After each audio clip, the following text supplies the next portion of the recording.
নমস্কার বন্ধুরা, স্বাগতম আপনাদের প্রিয় চ্যানেল সনাতনের পথে। আজ আমরা কথা বলবো এমন একটি বিষয় নিয়ে যা প্রতিটি মানুষের জীবনের সঙ্গে গভীরভাবে জড়িয়ে আছে, কর্ম ও তার ফল।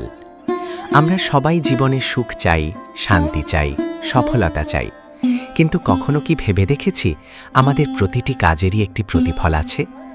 যেমন একটি বীজ মাটিতে রোপণ করলে সময়ের সঙ্গে সঙ্গে গাছ জন্মায়, ঠিক তেমনি আমাদের প্রতিটি চিন্তা, কথা ও কাজ ভবিষ্যতে ফল হয়ে ফিরে আসে।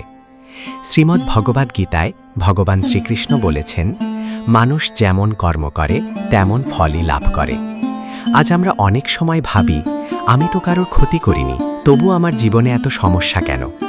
আবার দেখি কেউ অন্যায় করেও সুখে আছে। কিন্তু সনাতন ধর্ম বলে, কর্মফল কখনো নষ্ট হয় না। কিছু ফল তৎক্ষণাৎ পাওয়া যায়, আর কিছু ফল সময় নিয়ে ফিরে আসে। তাই আমাদের উচিত সর্বদা সৎ পথে চলা, কারোর প্রতি ঘৃণা নয়, অহংকার নয়, অন্যায় নয়। কারণ আমরা যা দিই একদিন তাই আমাদের কাছেই ফিরে আসে। বন্ধুরা, জীবনে বড় হওয়ার আগে ভালো মানুষ হওয়া সবচেয়ে গুরুত্বপূর্ণ। টাকা, ক্ষমতা, পরিচিতি সব একদিন শেষ হয়ে যাবে, কিন্তু একটি ভালো কর্ম, একটি ভালো ব্যবহার, একটি সত্য কথা মানুষের হৃদয়ে চিরকাল বেঁচে থাকে।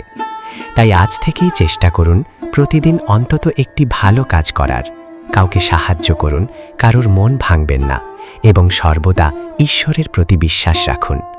মনে রাখবেন, অন্ধকার যত গভীরই হোক, একটি ছোট প্রদীপও আলো ছড়াতে পারে। ঠিক তেমনি একজন সত্য ও সৎ মানুষ পুরো সমাজকে বদলে দিতে পারে। ভিডিওটি যদি আপনাদের ভালো লাগে তাহলে অবশ্যই লাইক করবেন, শেয়ার করবেন এবং সনাতনের পথে চ্যানেলটি সাবস্ক্রাইব করে পাশে থাকবেন। ধন্যবাদ।